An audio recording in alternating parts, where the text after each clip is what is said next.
I'm approaching Gardom's edge from the east, having just slopped my way up a very broad drainage of meltwater of snow. It's absolutely unavoidable and my feet are soaking. I've only booked 1 night away and I've brought 4 changes of socks because I was kind of anticipating that I might get a few soggy feet. Okay, I've wiggled my way to the Gardom's Edge Neolithic Rock Art. It's a really intriguing piece of rock art, and like we wonder what does it mean?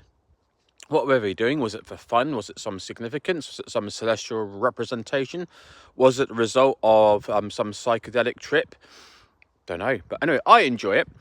That the rock art laid fast in the earth here is actually a cast of the original.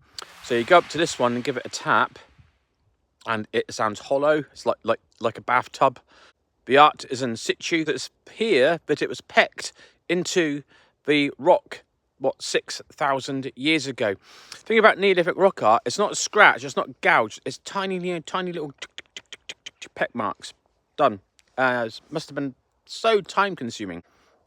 Another thing about being here is there are just boulders and stones everywhere.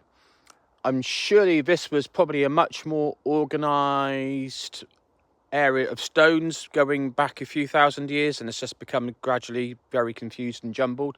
There is a big Neolithic enclosure, 1/2 kilometre long and very broad, and there are many other cairns that you come across and pass on the way here. The silence here is astounding.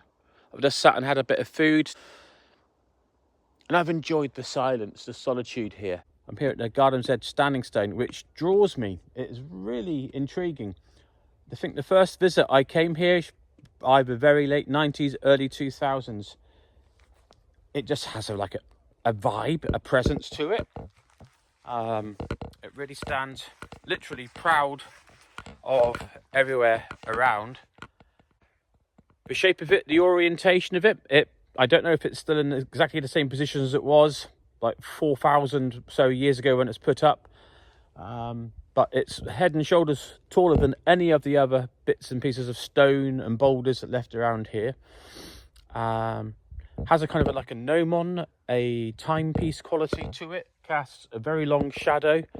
Yeah, and speaking of long shadows, the shadows are lengthening into the last 3 hours of daylight, so I need to get my bottom up and across a bit more.